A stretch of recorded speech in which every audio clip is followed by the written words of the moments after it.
ఎన్నికలకు ముందు జగన్ 10 రూపాయలు ఇస్తా అంటే కూటమి 100 రూపాయలు ఇస్తామని చెప్పి అధికారంలోకి వచ్చారు.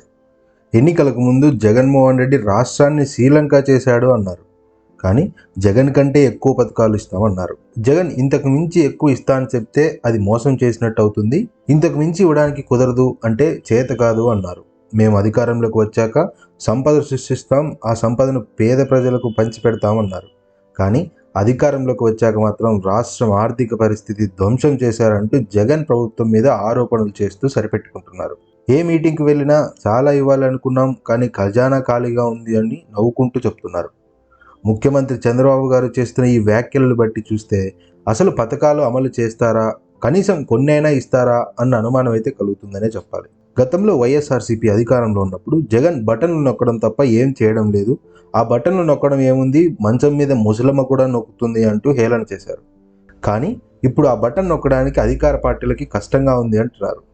అంతేకాకుండా గతంలో జగన్ ప్రవేశపెట్టిన ఎన్నో సంస్కరణలను ఎద్దేవా చేసి తప్పుడు పని అంటూ మాట్లాడి ఈరోజు వారు అధికారంలోకి వచ్చాక అదే చేస్తున్నారు.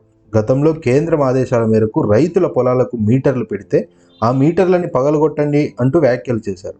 కానీ ఇప్పుడు తెల్లవారుజామున వచ్చి చీకట్లో ఆ రైతుకు తెలియకుండానే పొలాల్లో మీటర్లు పెట్టి వెళ్తున్నారు. ల్యాండ్ రీసర్వే చేస్తామంటే జగన్మోహన్ రెడ్డి మీ పొలాలన్నీ లాక్కుంటున్నాడు అన్నారు. కానీ ఇప్పుడు వీరు కూడా అదే చేస్తామంటున్నారు.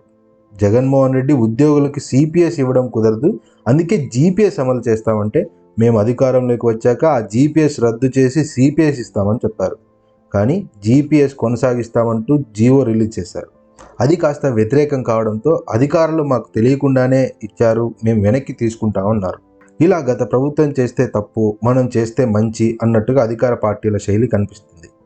ఏ మీటింగ్కు వెళ్ళినా ఎన్నో పథకాలకు హామీలు ఇచ్చాం, అమలు చేయాలి, కానీ ఖజానా ఖాళీగా ఉందంటూ ప్రజలను మానసికంగా సిద్ధం చేస్తున్నట్టుగా ఉంది. రాష్ట్రం 10 ఏళ్ళు వెనక్కి వెళ్ళింది, 20 ఏళ్ళు వెనక్కి వెళ్ళిందంటూ జగన్ ప్రభుత్వం మీద సాకు చూపెట్టి పథకాలకు గండి కొట్టే ప్రయత్నం చేస్తున్నట్టుగా ఉంది.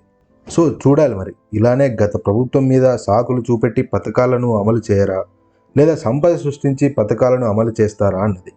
ఒకవేళ సంపద సృష్టించి అమలు చేస్తాం అంటే మాత్రం ఎప్పుడు ఆ సంపద సృష్టిస్తారో చెప్పాల్సి ఉంటుంది.